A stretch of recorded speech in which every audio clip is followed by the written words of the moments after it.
My name is Camille Dawson. I'm 36 and I've built a life most people would kill for. I own my own architecture firm in Manhattan. I've been featured in design magazines, and last year, one of my buildings won an award from the AIA. But none of that has ever mattered to the people who were supposed to love me first.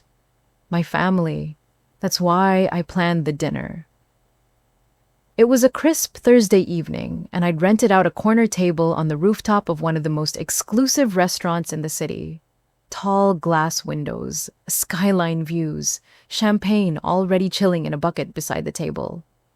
I'd spent weeks preparing every detail, from the menu to the custom name cards, all of it was perfect. Because I needed this to be the night they finally saw me. Not as the quiet one, not as the spare, but as someone who mattered. My mom, Vivian, arrived in her usual pearls and passive-aggressive smile. My sister, Jessica, breezed in 20 minutes late, sunglasses on, even though it was dark. Dinner started stiff like it always did. They asked about the weather, then about Jessica's upcoming gala. No one asked about my latest project. But I stayed calm. I was waiting for the right moment. After dessert, I cleared my throat, heart pounding in my chest. I pulled out a small stack of envelopes from my bag and passed them across the table. Jessica tore hers open immediately. Inside was a first-class ticket to Paris. A full week, all expenses paid. I smiled and said, I just wanted to give something back. I thought we could take a family trip, or really spend time together, reconnect. Jessica let out a short, cold laugh. You always think money can fix things, Camille. You're still just trying to buy a seat at the table. I blinked, stunned. That's not. But before I could finish, my mom set her wine glass down and said flatly, You're just a guest in this family. Always have been. And then she raised her glass. To family, she said, looking only at Jessica. My name wasn't even mentioned. I sat there frozen, my fingers numb, my throat tight. Then I stood up, quietly. I didn't throw a tantrum. I didn't cry. I just picked up my purse and walked away. Neither of them looked up. No one followed me out. Outside, the wind bit against my cheeks. I climbed into the back of a cab, still in shock. Still trying to process what just happened. A few blocks later, my phone buzzed. It was a text from Liam, my fiancé. How'd it go? I stared at the screen for a moment. Then I typed, They made a mistake. A big one. And I hit send. The thing is, that dinner wasn't a shock. It hurt. God, it hurt. But it didn't come out of nowhere, because deep down I've always known I didn't belong. I grew up in Connecticut, small town, big houses, quiet streets. On the outside, we looked like the picture-perfect family. But inside our house, there were 2 daughters, and only one that mattered. Jessica was the golden child. She was loud, fearless, full of sparkle. She lit up every room she walked into. My mom, Vivian, used to call her my little superstar.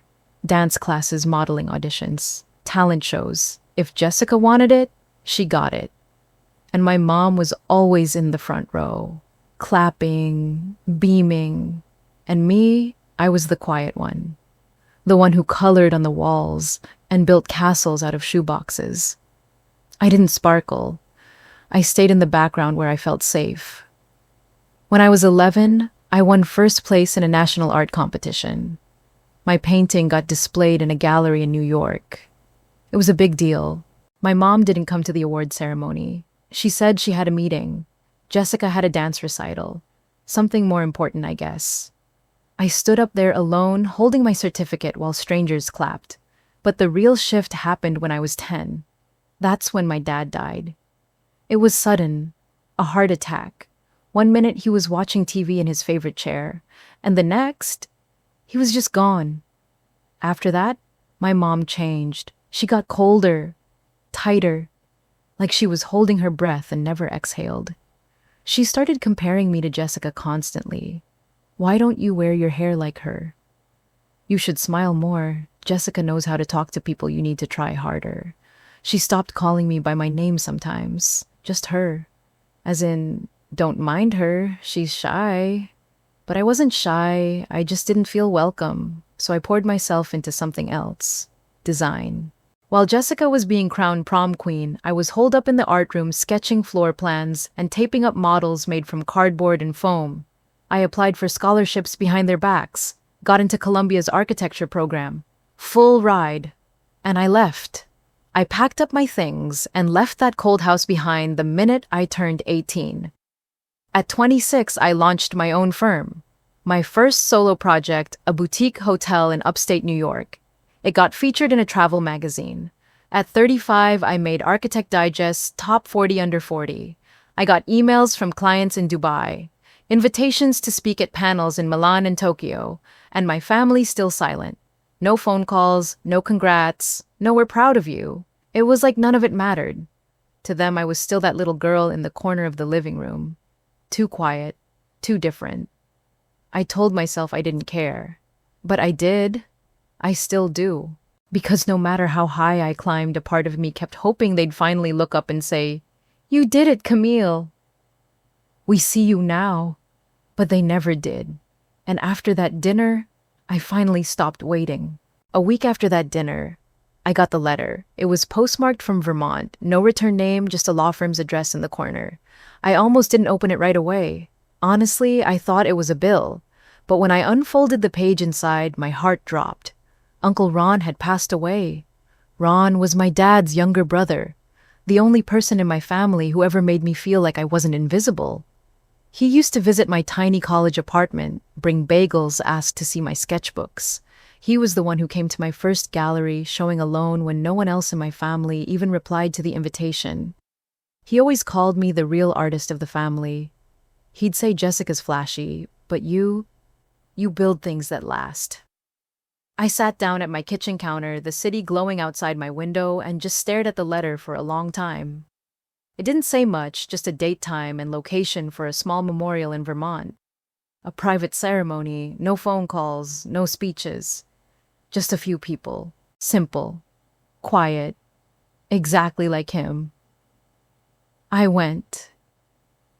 It was a chilly, overcast morning. The chapel barely held 10 people. A few neighbors, someone from the town library, an old fishing buddy. I was the only family member who showed up.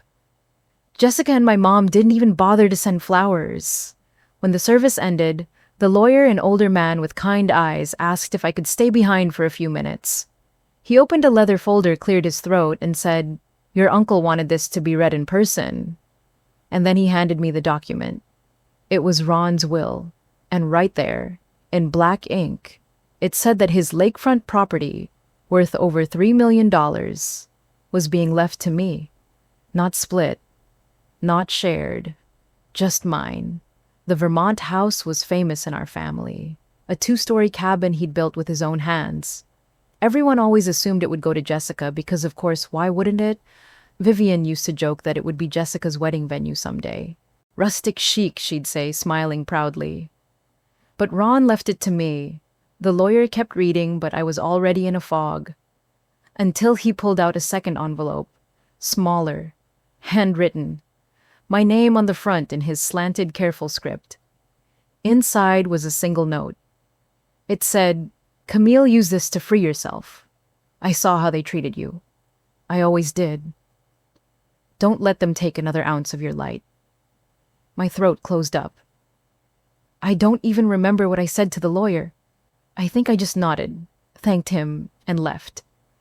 When the news got back to my mom and Jessica, they lost it.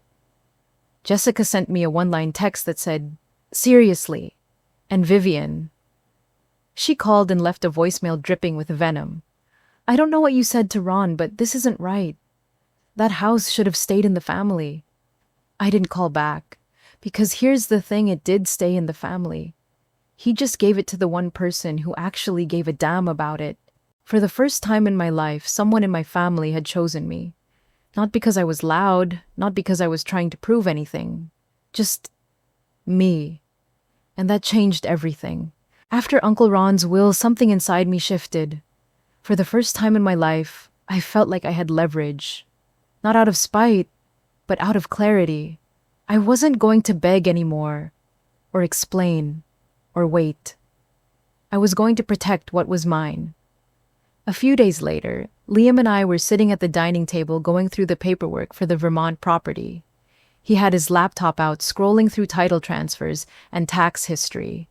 I was half listening, sipping tea, still coming down from the storm of the past few weeks. Then I saw his brow furrow. "Hey," he said slowly. "Do you know what this is?" I leaned over his shoulder. It was a line item in a legal document from a financial trustee. A name I didn't recognize. And then, a number, a very large number. My stomach dropped. Liam clicked deeper. A trust, created 26 years ago, under my father's name. I blinked. "I've never seen this before," I said. Liam looked up at me. "It's in both your names, you and Jessica. 50-50 split." I felt the air leave my lungs. "How is that even possible?" Liam kept reading. "It was a family trust my father set up before he died. Intended for college, future investments, housing things to help us build a future. But I'd never seen a dime, not during college, not after. Nothing." Meanwhile, Jessica drove a new Audi, just remodeled her kitchen, took a luxury business trip to Milan last summer. I remember the Instagram photos, her sipping espresso on a rooftop, posing next to a private car. She called it a brand consulting retreat. I never thought to question it. Until now. I called the attorney listed on the documents, set up a meeting for the next morning. The office was cold, mahogany everything, diplomas on the wall. The lawyer, an older man with silver glasses, shook my hand and said, "I've been managing your family's trust since your father passed." I asked him one question. Why didn't I know this existed? He didn't flinch. "It was under your mother's guardianship," he said calmly. "Until your 35th birthday. She had legal control over both shares until the fund matured last year." I just sat there stunned. "She never told me," I said. "She wasn't required to," he replied, "but she was obligated to manage the assets fairly. If you'd like to request a full audit, we can begin that process today." Liam squeezed my hand under the table. I said yes. But in my head, I was screaming. My mother had kept this from me for years. Let me scrape through school on scholarships and side jobs while she funneled my inheritance, my future, into Jessica's lifestyle. They didn't just overlook me. They stole from me. And I just uncovered the first crack in their perfect little mask. When we got back to the condo, I didn't scream. I didn't cry. I just sat at the kitchen counter, stared out the window at the Manhattan skyline, and said quietly, "I don't want drama. I want control." Liam didn't say anything for a moment. Then he nodded and said, "Then let's take it." The next morning, I called my attorney. Not the old family one. My own. We met in her office, a sharp, no-nonsense woman named Dana, who didn't blink when I laid everything out. I gave her access to the trust records. I authorized a full freeze of all outgoing transactions, and I requested a forensic audit going back 10 years. Her assistant asked if I wanted to notify the other beneficiaries. I said no. Let the silence speak for itself. Then I walked into my firm's Monday meeting with a fire in my chest and announced something I'd been holding on to for months, a major expansion. We were opening a second office in Seattle. New team, new contracts, and for the first time, I'd be investing my own capital. I was using part of my newly regained trust share to fuel it. Not because I needed to prove anything, but because I finally could. Within 48 hours, the business headlines picked it up. Camille Dawson. Expansion. Growth. Momentum. That same week, Jessica reached out through a real estate agent. She wanted to secure a loan to renovate a vacation property, a property that happened to sit partially on land I technically co-owned through an old inheritance split. Until that point, I'd never touched it, never fought her for it. I didn't care. But now I pulled out. No announcement, no explanation, just a legal notice filed through my lawyer voiding her claim to the parcel. It derailed her loan application. 3 days later, I got a message from her, short, annoyed, no apology. Just, "Why are you doing this?" I didn't reply. Because I wasn't doing anything to her. I was simply reclaiming what was already mine. There were no screaming matches, no family group chat explosions, no shouting across dinner tables. Only paperwork. Only silence. Only consequences. I wasn't trying to ruin them, but I was done letting them siphon power from me like it was owed. Liam said it best later that night while we were cooking dinner. "You didn't go to war," he said. "You just stopped letting them steal your peace." And he was right. I wasn't after revenge. I was building something bigger, a boundary, one they couldn't cross anymore. And I wasn't done yet. It started with a headline, small, tucked into a local business blog. Something like, "Marketing Exec, under internal review, after financial records surface." I wouldn't have even seen it except Liam sent it to me first thing that morning with just 3 words. It's starting Camille. The article didn't mention names, yet. But I recognized the breadcrumbs immediately. Private travel expenses, large purchases made from a shared family trust, misuse of allocated funds. They didn't need to say Jessica Dawson out loud. People already knew, and it spread fast. Within 48 hours, a tech lifestyle blogger posted a breakdown on TikTok trust fund scandal in Upper East Side circles. Where did the money go? They included screenshots of Jessica's now deleted posts. The Milan trip, the luxury spa weekend, her brand new kitchen remodel, which she'd tagged as Anmar and Blessed. One of her major sponsors, an organic skincare brand, dropped her the next morning. I didn't say a word. Then came the ethics review from her firm. They weren't accusing her yet, but they were assessing discrepancies between public statements and internal disclosures. I knew that language. It was corporate for you're on the edge. Meanwhile, my mother's phone must have been ringing off the hook. Vivian's social world ran on whispered reputations and careful distance, brunches at country clubs, fundraisers where image was everything. And suddenly, she was the woman whose daughter was under review. I heard from a cousin that Vivian showed up to church wearing sunglasses inside, refused to stay for coffee hour. People were talking. While all of that unraveled, I was doing the opposite. That same week, I donated $100,000 anonymously at first to a local nonprofit that builds art and design programs for underserved schools. Then I changed my mind. I made the donation public. In Uncle Ron's name. I sent the nonprofit a short statement they could use for their newsletter. Ron Carter believed in kids who felt overlooked.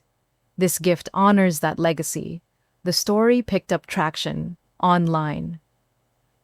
A few days later, I got an email from a journalist at the New York Times. She wanted to profile me for their weekend feature, The Architect Who Builds More Than Homes. I said yes, not for the spotlight, but because it was finally a chance to tell my story on my terms. The article came out Sunday morning. It talked about the firm I built, the mentorships I'd created, the retreat center I was designing in Vermont for young women in architecture. They didn't mention Jessica or my family, not once, but they didn't have to. The comments section said it all. This woman's a force. She built herself from nothing. She's proof that you don't need approval to make impact. I sat on my balcony that night watching the lights flicker over the city, and for the first time in a long time, I felt still. Not angry, not bitter, just still. Let them whisper, let them watch. I wasn't hiding anymore. I knew it was only a matter of time before she showed up. And when she did, she didn't call first. Didn't knock. She just walked into my studio like she still had that right. Vivian Dawson, perfectly pressed blouse, pearl earrings, cold eyes. She looked around at the models, the blueprints, the work tables. Not impressed, just scanning like she was searching for something to criticize. I didn't say a word. She got straight to the point. You've always been dramatic, Camille. Always so reactive. But this? She waved a hand like my entire life was some tantrum. This is too far. You're tearing this family apart. I let the words hang there for a second, and then I said, calmly, no. You destroyed it the day you decided I didn't belong in it. Her jaw tightened. I could tell she wasn't expecting that. She thought she'd come and take control like she always had, throw guilt around like confetti and walk away with her image intact. But that version of me, the one who would have flinched, tried to explain, tried to fix it, was gone. She tried again. You think you're the victim here? Your sister's life is unraveling. She's lost everything. Doesn't that mean anything to you? I didn't answer, because yes, it meant something. It meant accountability had finally come knocking. Vivian stared at me waiting, hoping maybe for a crack. For tears. Regret. Some sign I was still chasing her love. But I didn't give her that either. I just said, please leave. She hesitated for a second, then turned on her heel and walked out, heels clicking like a closing statement. That night, I got an email from Jessica.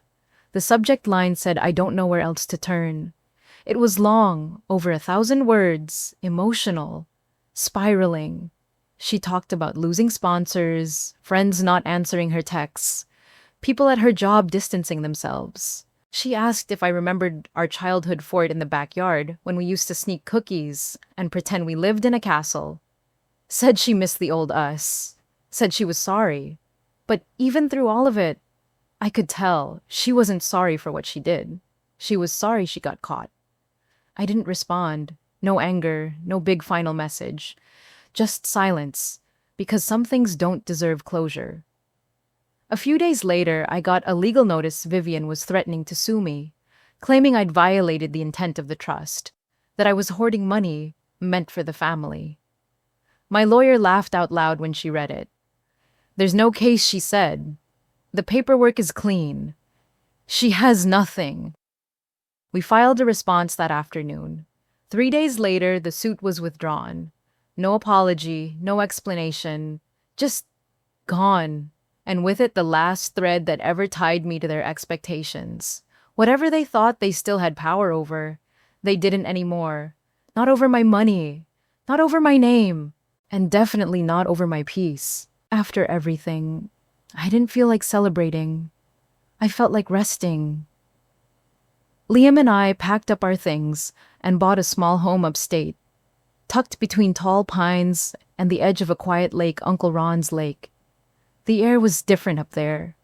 Softer, I could breathe again. No more skyscrapers, no buzzing phones, just the sound of water brushing the shore and birds echoing through the trees. We kept it simple.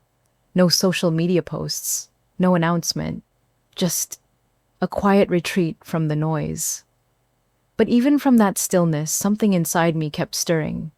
I couldn't forget the girl I used to be, the one sketching floor plans in her dorm room, dreaming big and wondering if she'd ever belong anywhere. So I started something, a mentorship program for high school girls interested in architecture. I called it the Carter Project in honor of Ron, and the name I finally took pride in. We started small, just 5 girls from nearby schools. I'd bring them to my old firm once a month, let them walk the halls, ask questions, draw out their ideas, and they flourished. One girl, Mia, 15 shy, all elbows and oversized hoodies, built a model of a community center for her neighborhood. It blew me away. At our first official gala, held in a little renovated barn upstate, Mia's mother came up to me, tears in her eyes.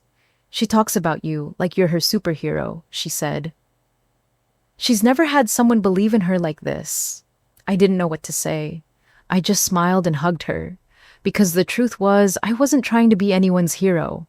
I just didn't want anyone else to grow up thinking they had to shrink to survive. Later that night, after the guests had gone and the fire pit was still glowing, Liam took my hand and led me down to the lake. The stars were out, dozens of them, maybe hundreds, and the water reflected everyone. We stood there in silence for a moment. Then he reached into his coat pocket and pulled out a small velvet box. He didn't make a speech, didn't go down on one knee. He just looked at me and said, "You finally found your home." He opened the box. Inside was a simple diamond ring. "And I want to build it with you. My breath caught. Not because I was surprised, but because it felt right. Not performative, not for show. Just two people choosing each other without noise, without legacy, without shame. I said yes. Of course I did. And as he slid the ring onto my finger, I looked up at the stars reflected on the lake, the same lake Ron had left me, the same lake where my new life had taken root. And I thought, maybe this was what peace actually looked like. 1 year later, I walked down the aisle in a dress I designed myself. Soft silk, clean lines, no frills, no lace.